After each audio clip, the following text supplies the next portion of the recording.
来乡亲啊，继续来看这个以色列甲巴勒斯坦的激进组织哈马斯当咧冲突。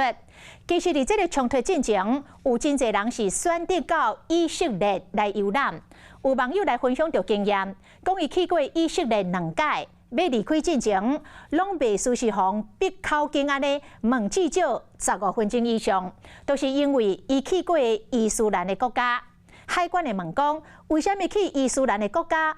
有熟悉的人无？来以色列创啥？有去过啥物所在？是问到互人话要反噬。其实颠倒摆嘛是共款。你若先去以色列，然后再去伊斯兰的国家，可能嘛无法度申请到签证。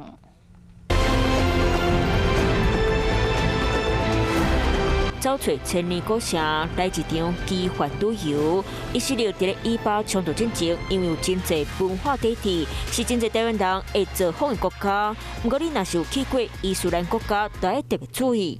去以色列国家摕到这张黄色大纸，会当讲是真无简单。多网友分享，家己捌2摆去以色列，每一摆出境，地方先护照思想审查，马上就会访问15分钟。安检人员会为你当时去伊斯兰国家，去做啥实在想。来以色列会去倒一寡所在，全部拢会甲你问过一遍。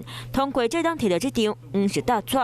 那我印象很深刻，那时候我在去以色列之前，我先去了约旦，去了阿拉伯联合大公国，去了马来西亚，去了印尼，像这样的回教国家，他每一个章都问，在台湾是做什么工作，都还要详细的询问。在整整大概被盘问了快1个小时左右，才愿意让我放心去做登记的动作。马来西亚的护照方面，嘛直接点名，这本护照飞去大陆会使，除了以色列，包括印尼、印度、巴基斯坦、伊朗、土耳其、马来西亚和埃及等。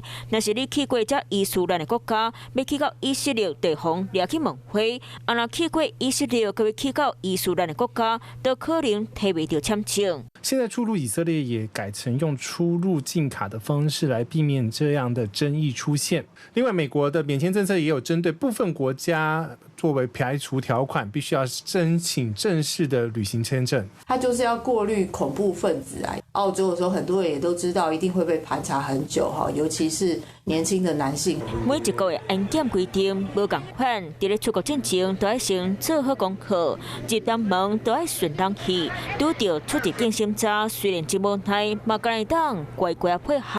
Hello， 我是主播王韵竹。想要抢先掌握最及时的新闻资讯吗？赶快订阅、按赞、开启小铃铛，随时锁定华视新闻 YouTube 频道。